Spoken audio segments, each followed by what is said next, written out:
What was the last piece of music that you heard? The last piece I remember hearing was an arabesque by Advocacy.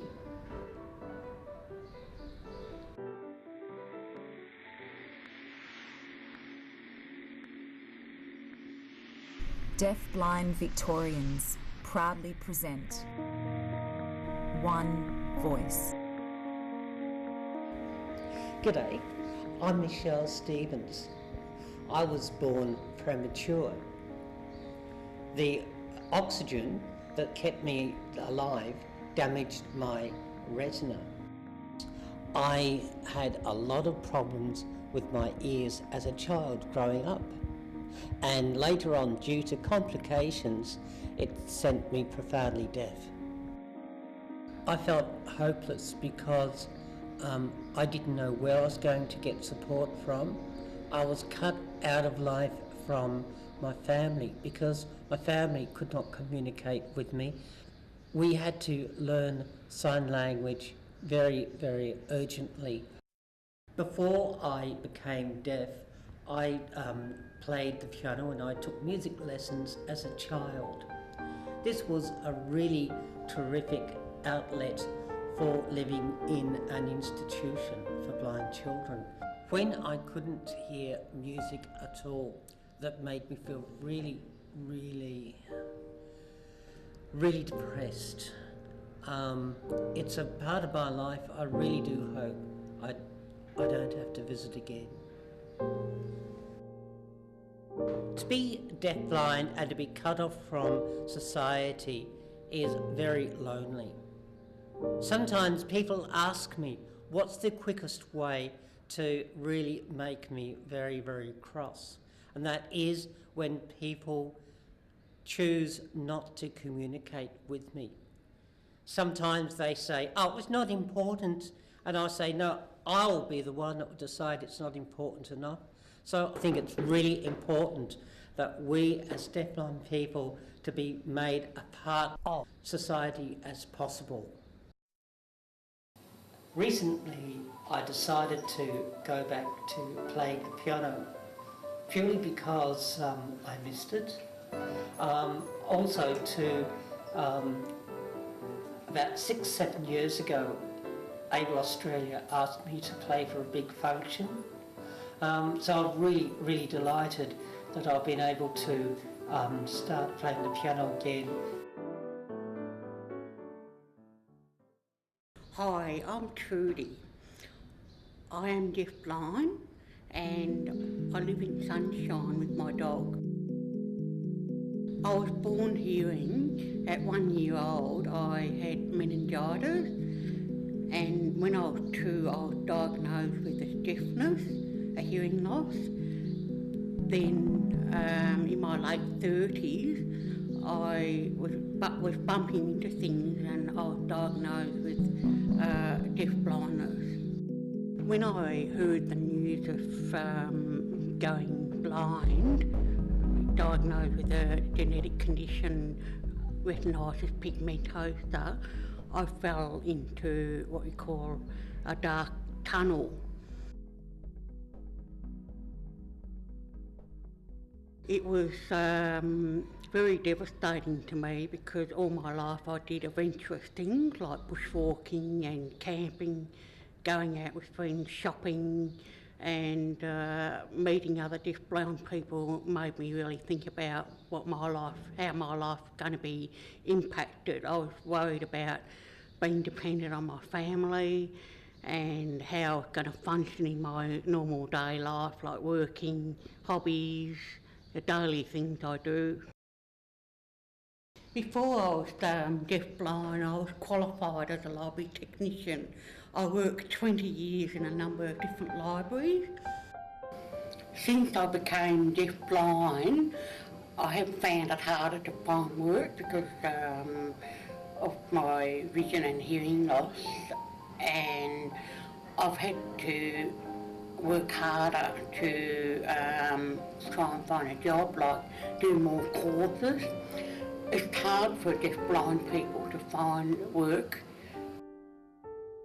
I've had lots of terrible jobs, but I'm in a job that I love now because I'm treated with respect and dignity, and I feel like a human being, and I feel that I'm giving back to the community because I'm an information officer for a project in DeafBlind Advocacy, and I feel that I'm giving back, so that's why I love it.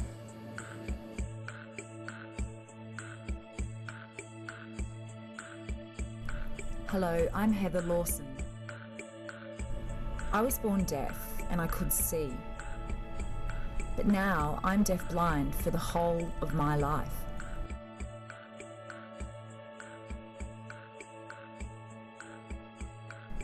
The deaf-blind world is black and silent.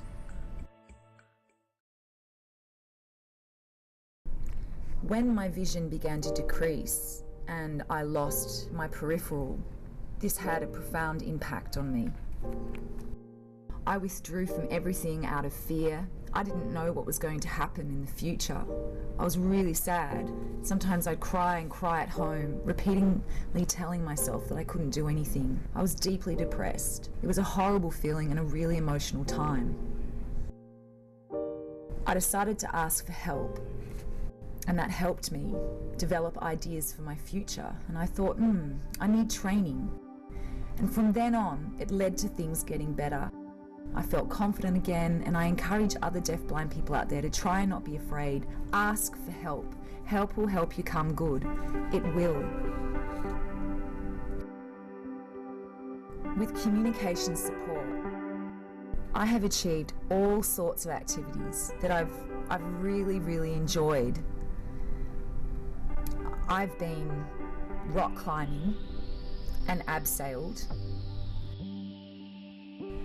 jet skiing and snow skiing, water skiing. I climbed the Sydney Harbour Bridge, and I jumped out of a plane and did parachuting, and I've been hot air ballooning. It was thrilling and so memorable. I'm one of the few deaf-blind people who has travelled to America. I mean, where are those deaf-blind people out there? Most of them are left at home doing nothing and isolated. And this means that they can't go out because they don't know how. There's no information. And maybe many of these people don't know that with support that they can live a more fulfilling life, but they just don't know. I learned in America that I could. Over there, deaf-blind people are taught to articulate their needs, explain what they want, and their lives have improved. We set up a group because it was very important to have advocacy by deaf-blind people. With more deaf-blind members, things for us can get better and stronger. We want to show the world that we are here. We want to make progress, move forward, and things like that.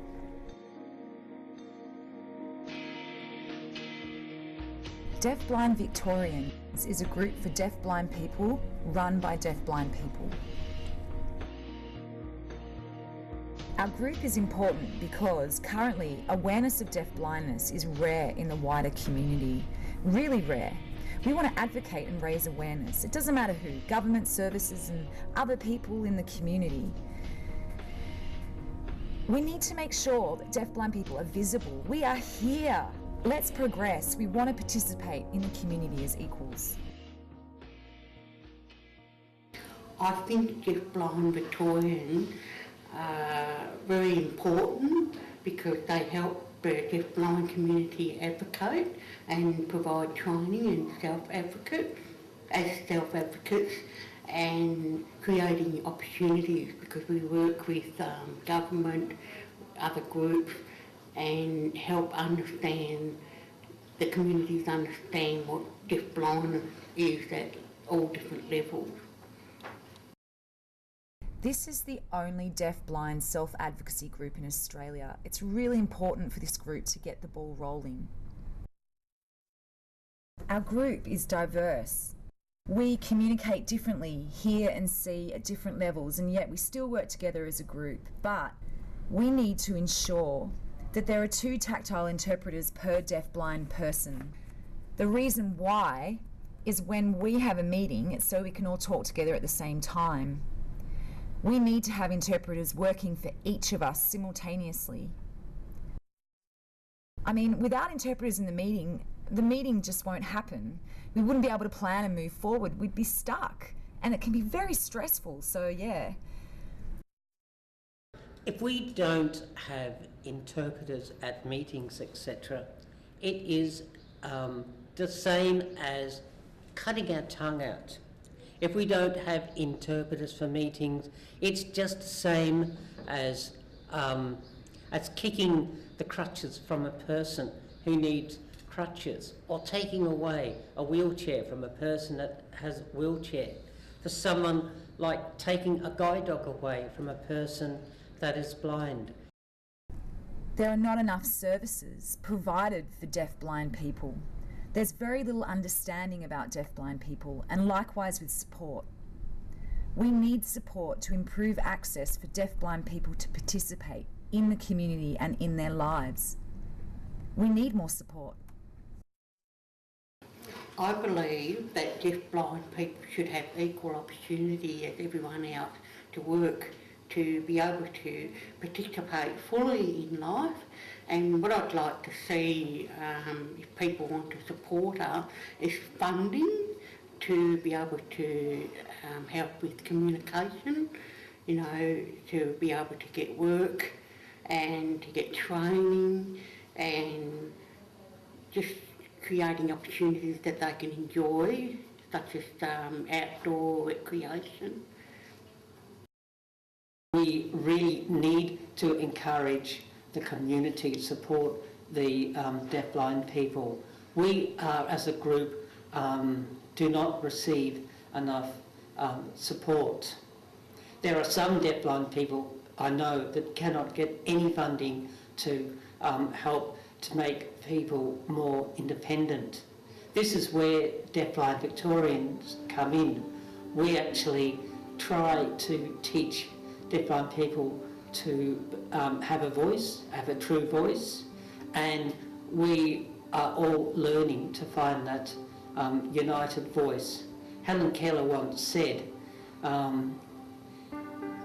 alone we can do so little, together we can do so much.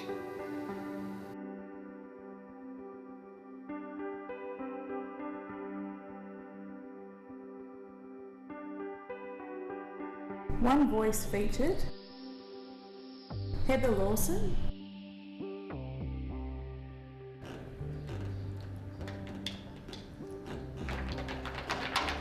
hello. You're golfing. You're wanting more interpreters? Oh, definitely, yes. Yes. Yes. Yes. Trudy Ryle. Here are some of the courses I've done to help me get work. Gym, fitness, administration, library, logistics and transport, animals, fitness, you name it, I've done everything that you can think of.